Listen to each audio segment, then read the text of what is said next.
Eu não sei se é bom dia, boa tarde, boa noite. Não sei exatamente o dia, a hora em que você vai ter a oportunidade de ouvir esta mensagem, mas de qualquer maneira eu quero dizer a todos vocês, os irmãos da 5 de julho, da nossa igreja querida, que nós estamos com muita saudade de vocês. Eu quero aproveitar então esta oportunidade para, em meu nome, em nome da Neide, nós declararmos quanto vocês fazem falta desse convívio, dessa união, dessa coinonia, mas afinal de contas nós sabemos por que nós sentimos essa falta. Não é só e principalmente uma falta desse contato natural, mas sobretudo espiritual também, porque afinal nós fazemos parte do corpo de Cristo. Nós fomos afastados, vamos dizer assim, de uma forma meio violenta, né? Repentina, de onde nós esperávamos que fosse acontecer isso que aconteceu. Mas de toda forma, tanto nós como vocês estamos obedecendo às autoridades constituídas do nosso país, e isso agrada ao Senhor. Eu gostaria de convidar você de abrir a palavra em Romanos, no capítulo 13, no versículo 1. Paulo, escrevendo à igreja de Roma, ele, com muita habilidade, com muita direção de Deus, ele declara o seguinte: todo homem esteja sujeito às autoridades superiores, porque não há autoridade que não proceda de Deus. E as autoridades que existem foram por ele, isto é, por Deus, instituídas. Por isso é o motivo, se não houvesse nenhum outro motivo, mas nós somos inteligentes, nós entendemos o noticiário, por que a necessidade de nós estarmos afastados assim um do outro por um período que eu creio que não será muito longo.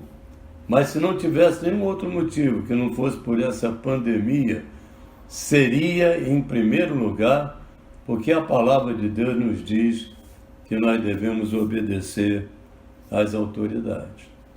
1 Samuel, eu gostaria de voltar lá na Antiga Aliança, no Velho Testamento, em 1 Samuel, no capítulo 15, no versículo 22, na parte inicial desse versículo 22, de 1 Samuel 15, diz assim: porém Samuel disse: tem porventura o Senhor tanto prazer em holocaustos e sacrifícios, quanto em que se obedeça a sua palavra? O Senhor já estava dizendo desde a velha aliança, desde o Antigo Testamento, do Velho Testamento, que mais importante, nós sabíamos e sabemos pela leitura da própria palavra, que Deus se agradava e realmente tinha de haver um holocausto, tinha de haver, isso acontecia quando os sacerdotes, eles apresentavam aquele holocausto ao Senhor, quando o sumo sacerdote, uma vez por ano, também oferecia holocausto para agradar ao Senhor. Mas ele mesmo lá naquela antiga aliança, porque nós sabemos que Deus é amor, ele já estabeleceu: eu vou ter tanto prazer em holocausto e sacrifícios, quanto em que obedeça a palavra dele, a sua palavra. E aí eu me lembrei dessa passagem, também está em 1 Samuel, no capítulo 13, no versículo 11, e dentro do contexto, depois nós podemos falar um pouquinho, diz assim a palavra do Senhor em Samuel, 1 Samuel 13, 11: Samuel perguntou: "O que fizestes?" Respondeu Saul: "Vendo que o povo se ia espalhando daqui, e que tu não vinha nos dias aprazados, e que os filisteus já se tinham ajuntado em Miquimais." No versículo seguinte, eu disse comigo mesmo, é o próprio rei Saul: "Agora descerão os filisteus contra mim em Gilgal, e ainda não obtive a benevolência do Senhor, e forçado pelas circunstâncias, ofereci holocausto." Ele priorizou. O profeta tinha dito: "Olha, em 7 dias, em até 7 dias, eu voltarei para oferecer holocausto."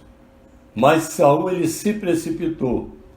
Ele, ao invés de aguardar, de esperar o tempo determinado, porque nós sabemos que lá na antiga aliança, os profetas eram representantes do próprio Deus.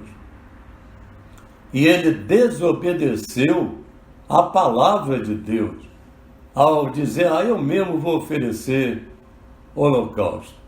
E isso foi tão grave na vida do rei Saul. Vamos dar um pulinho lá no capítulo 15 novamente, no versículo 23 de 1 Samuel, no finalzinho do versículo 23, do capítulo 15 de 1 Samuel, no final diz assim: "Visto que rejeitastes a palavra do Senhor, ele também te rejeitou a ti, para que não sejas rei." Naquele ato, naquela precipitação, naquela desobediência, Saul perdeu ali aquilo que ele tinha recebido, de se tornar rei dos judeus. E a palavra de Deus, ela tem de ser valorizada, e eu creio que esse período de afastamento é um período em que nós devemos sempre estar nos voltando para a meditação da palavra, priorizando a palavra de Deus. Pulando agora lá para a Nova Aliança, o Novo Testamento, e uma palavra muito conhecida em 2 Timóteo, no capítulo 3, versículo 16 e 17, eu quero mais uma vez convocar vocês, nos convocar como igreja, para que nós estejamos firmados sobre a palavra de Deus. Porque Paulo, escrevendo ao seu discípulo Timóteo, 2 Timóteo 3,16, toda a escritura é inspirada, isso, ela é soprada por Deus e útil para o ensino, para a repreensão, para a correção, para a educação na justiça. O que é educação na justiça? É nós sermos educados para cumprir a vontade de Deus. Essa é a justiça, é cumprir simplesmente a vontade de Deus. E lá no versículo seguinte, versículo 17, diz assim: a fim de que o homem, e aí a mulher de Deus, nós, seja perfeito e perfeitamente habilitado para toda boa obra. É o que nós estamos fazendo nesse período em que nós estamos nesse confinamento. Mas como o pastor Hélio costuma dizer, calma, cocada. No tempo certo, Deus vai enviar o seu socorro. Deus já enviou o seu socorro quando Ele enviou o próprio Filho dele, o Senhor Jesus Cristo, agora sim, como um cordeiro perfeito, sem pecado. Ele se entregou. Deus lançou sobre ele toda a sua ira, que estava contida lá na lei, na velha aliança. E agora, pela obra da cruz do Calvário, Ele lançou sobre o seu próprio Filho, para que nós não fôssemos também atingidos. Por isso, nós temos de glorificar e agradecer a cada dia pela obra grandiosa que o Senhor fez através de Jesus na cruz do Calvário. No Salmo 46, no versículo 1, Deus é o nosso refúgio e fortaleza.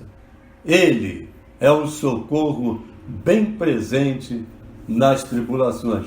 Claro que nós entendemos, nós estamos vivendo uma tribulação, mas Ele é o socorro bem presente. Jesus, Deus, é o socorro bem presente. Como eu estava dizendo, no tempo certo, no tempo kairós, no tempo de Deus, toda essa situação vai ser mudada. E quando Deus muda uma situação, é para muito melhor. O melhor de Deus ainda está por vir.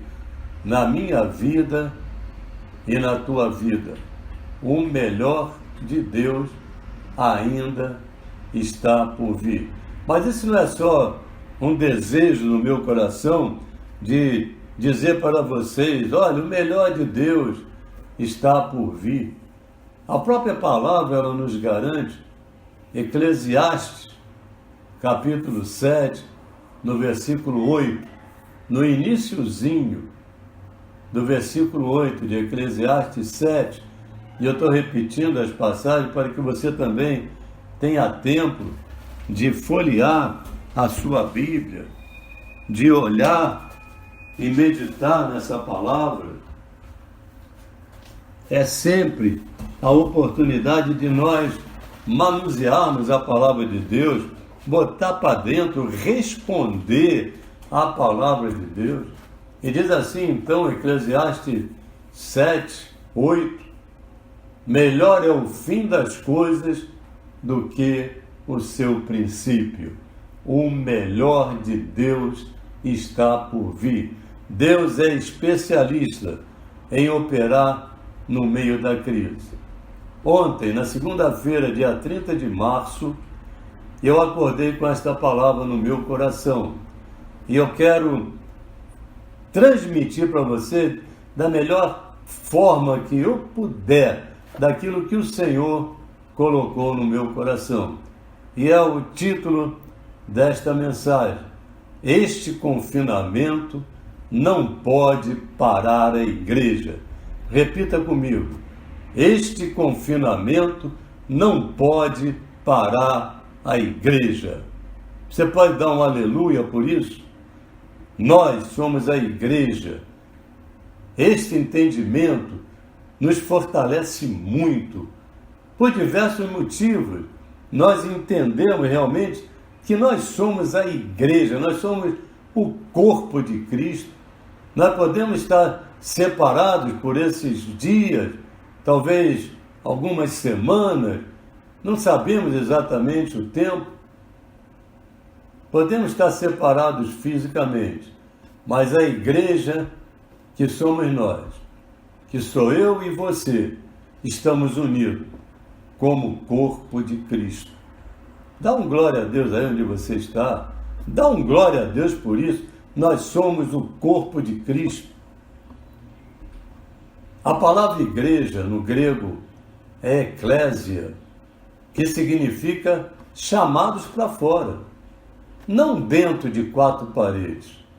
Este momento que nós estamos vivendo é muito apropriado para nós influenciarmos o mundo através da nossa própria vida, a maneira como nós estamos ultrapassando todas essas dificuldades, todas essas barreiras.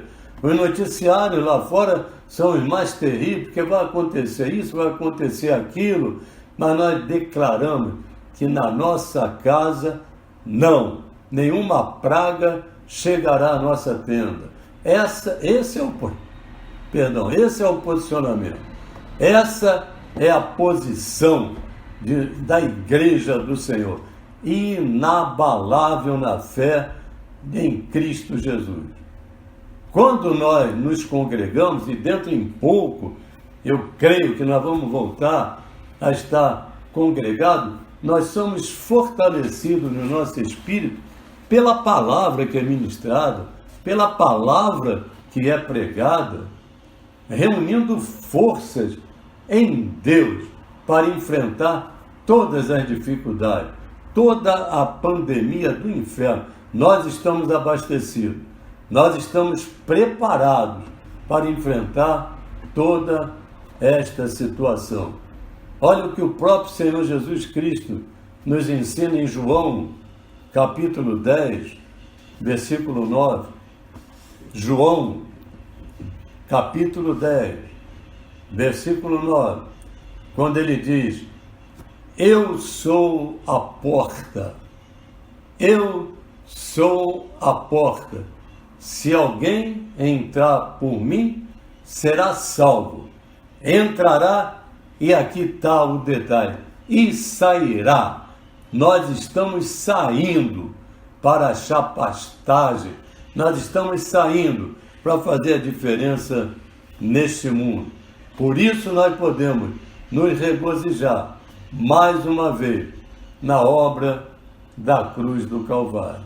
Mais uma vez, reconhecendo que o Senhor Jesus Cristo nos posicionou, nos comissionou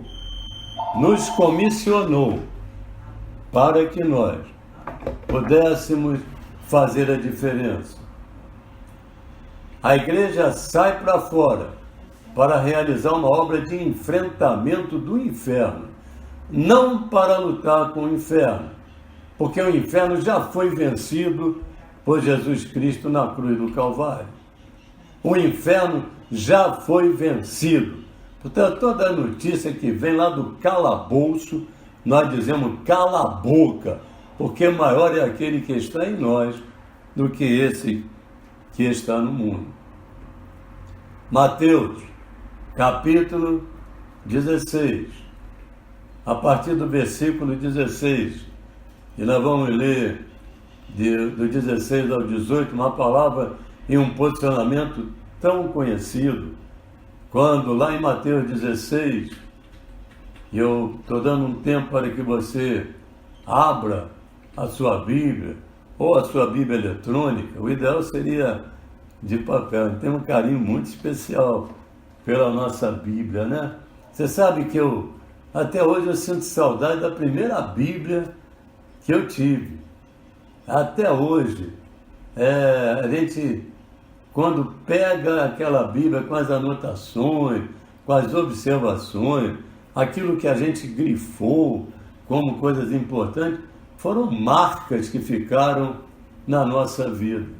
E eu espero que também você tenha uma Bíblia assim, de papel, sabe? Que você folheie, você manuseie, e ali você vai encontrar coisas que vão te relembrar, trazendo à memória aquilo que nos dá esperança. Mas voltando, Mateus 16, respondendo Simão Pedro diz: tu és o Cristo, o Filho do Deus vivo. E nós conhecemos essa passagem quando Jesus perguntou: e vocês, o que dizem que eu sou? E Pedro, sempre o primeiro a tomar a frente, mais ousado, ele respondeu: tu és o Cristo, o Filho do Deus vivo. Jesus até parou, teve aquele impacto: Pedro, o que tu falaste?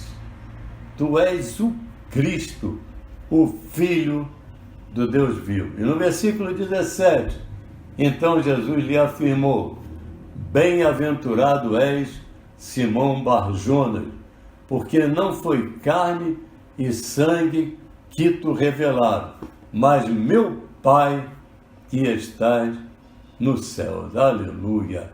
Deus deu a Pedro, naquele instante, uma revelação maravilhosa, identificando, proclamando, declarando que tu és o Cristo, o Filho do Deus vivo. E lá em Mateus 16:18, também eu te digo que tu é Pedro, e sobre esta pedra, isto é, sobre essa declaração que Pedro fez, essa inspiração que Pedro teve.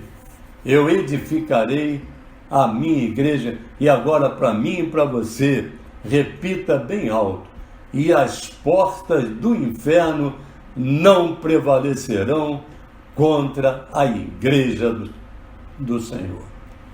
As portas do inferno não prevalecerão contra a igreja do Senhor. Em outras palavras, as portas do inferno não vão prevalecer sobre a minha vida, sobre a tua vida, dos teus familiares, daqueles que já tiveram a oportunidade de levantar suas mãos, aceitar Jesus como Senhor e Salvador da sua vida, mas aqueles que ainda não tiveram esse encontro. Essa é a oportunidade deles verem através do teu comportamento, do meu comportamento, quem é esse que nos sustenta, o que é ser a igreja do Senhor Jesus Cristo. Eu sempre tive uma pergunta que eu fazia quando Jesus disse: as portas do inferno não prevalecerão. Qual é o tempo desse verbo? Está no futuro. Jesus estava apontando ali, quando ele falava com Pedro, já para a sua obra na cruz do Calvário, ali onde ele venceu pelas feridas do seu corpo. Essa pandemia já foi vencida pelas feridas do corpo do Senhor Jesus Cristo na cruz do Calvário. Eu declaro que esta pandemia já foi arrasada por um poder maior que se levanta, o poder da igreja do Senhor, o poder do Espírito Santo de Deus. Quando Jesus, na cruz, ele disse: está consumado. Eu garanto a você, houve festa no inferno. Quando o inferno achou, o diabo tinha achado, nós vencemos o Filho de Deus. Mas o que ele não sabia está aí em João, no capítulo 10, no versículo 17. Eu vou ler João 10, 17 e depois do versículo 18. E a palavra nos afirma uma coisa tão fundamental, tão importante, para que a nossa fé esteja a cada dia sustentada através do entendimento da palavra de Deus. João 10, 17. Por isso, o Pai me ama, porque eu dou a minha vida para a reassumir.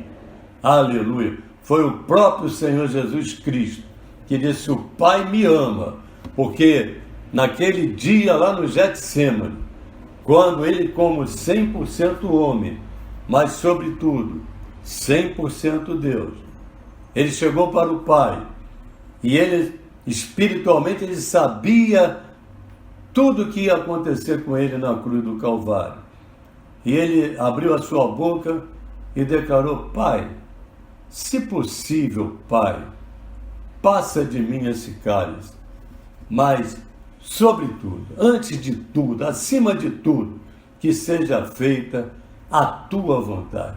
Ali ele sabia conscientemente que ele daria a sua vida, mas ele dava a sua vida para reassumi-la. Lá em João, no versículo seguinte, capítulo 10, 18, ele diz assim, o próprio Senhor Jesus Cristo, palavras do Senhor Jesus Cristo: ninguém a tira de mim, ninguém tira a vida do Filho de Deus. Pelo contrário, eu espontaneamente a dou. Você pode dizer espontaneamente a dou? Jesus, ele não morreu, ele entregou a vida dele por mim e por você. E no finalzinho do versículo 18, quando ele diz: tenho autoridade para a entregar e também para reavê-la. Este mandato eu recebi de meu Pai. Aleluia! Ele tinha plena consciência de que o inferno, mais uma vez, estava derrotado. Quando ele achava que ele tinha vencido e matado o Filho de Deus,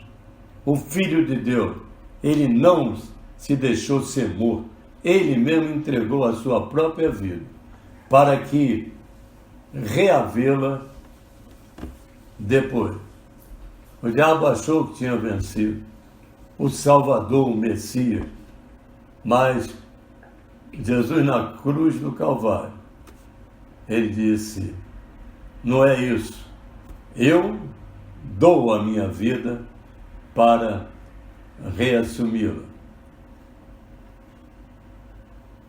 E é uma passagem que está lá em 2 Samuel, no capítulo 5, no versículo 20, é uma passagem que me chama muita atenção. 2 Samuel 5:20, no finalzinho lá, na parte B do versículo 20, 2 Samuel 5, ele diz ali uma experiência que Davi teve maravilhosa. E ele diz assim, numa guerra, e ele disse, e os derrotou ali. E diz, rompeu o Senhor as fileiras inimigas diante de mim. Era Davi anunciando uma grande vitória que o Senhor tinha dado a ele. E eu vou repetir. E os derrotou ali, e Davi diz, rompeu o Senhor as fileiras inimigas diante de mim, como quem rompe águas. Por isso chamou aquele lugar Baal Perazim. Deus vai vencer essas barreiras na tua vida como se rompe água, sem nenhuma resistência. Ponha isso hoje no teu coração, no teu espírito.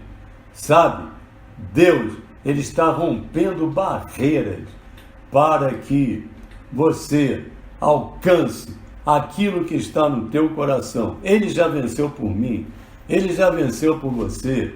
Portanto, não se desespere, espera. Cuidado com essas duas palavrinhas. Não se desespera, mas eu te digo, espera. Esperei com confiança no Senhor. Ele inclinou os seus ouvidos e ouviu o meu clamor. Ele está ouvindo o teu clamor nesta hora, no momento que você for ouvir essa mensagem. Saiba que Deus está pronto para ouvir e responder. É momento de muita dificuldade, a economia parou, o comércio parou, tudo parou, como é que vai ficar a minha situação? E a minha casa, minhas finanças? Mas Deus está dizendo, eis que estou contigo todos os dias, até a consumação dos séculos. Perdão. Até a consumação dos séculos. Veja como está lá em Mateus, capítulo 5, versículo 14. E nos diz a palavra, vós sois a luz do mundo. Você já encontrou? Deu tempo de você abrir? Mateus, capítulo 5, 14. Estou dando um tempinho para você. Sai lá, Antigo Testamento, agora voltamos para o Novo Testamento. Estamos passeando nessa tarde na palavra de Deus. Algo grandioso Deus está operando nas nossas vidas. Esse foi um momento estabelecido por Deus para que algo sobrenatural venha acontecer. Mas voltando, Mateus 5,14. Vós sois a luz do mundo. Não se pode esconder a cidade edificada sobre o monte. Tem uma igreja.